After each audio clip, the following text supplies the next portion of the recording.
right, here it is, my favorite segment of the morning. Real or just a hoax? The question comes up whenever UFOs are mentioned, but now some new support that may surprise you. Tomorrow, former military personnel are speaking out for the first time on camera about their personal experiences with UFOs in Washington, D.C.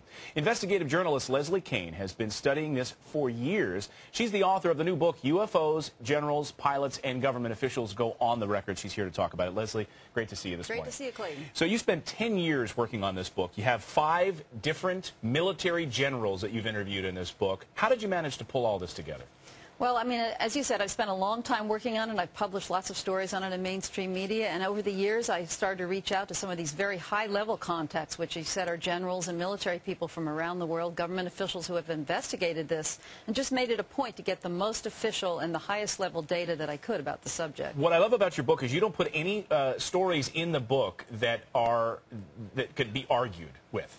You call yourself a UFO skeptic. So none of the stories in the book, you say, can be argued with. I agree with you. I mean, the evidence is irrefutable for some kind of physical phenomenon, and it's well documented in the book through multiple witnesses, radar, ground traces that are left by things that land, and airline pilots, right, officials, and so forth. Let's start with one, actually. This was at Chicago O'Hare Airport in 2006. This was witnessed by dozens of people there at O'Hare, and pilots as well. Tell us what happened in this one that ended up shocking a lot of people.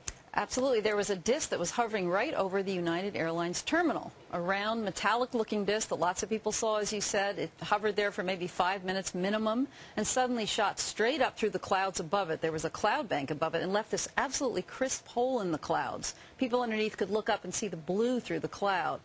So that's basically what happened. A lot of people saw it. None of the witnesses would go on the record because they're worried about ridicule, unfortunately. Yeah, the pilots and people were worried about losing their job as well. Some other people in Phoenix were worried about losing their jobs for going on the record about the Phoenix Lights. This is one of the most famous UFO encounters ever. And take a look at this video. Thousands of people witnessed this over Phoenix. In fact, you in the book interviewed the governor of Arizona at the time, Fife Symington, about this, right? Absolutely. Not at the time, but years later, and he is, in fact, probably one of the most famous witnesses because, as you said, he, too, was afraid of ridicule. While he was governor, he saw this object that lots of other people saw, but didn't say anything about it for 10 years.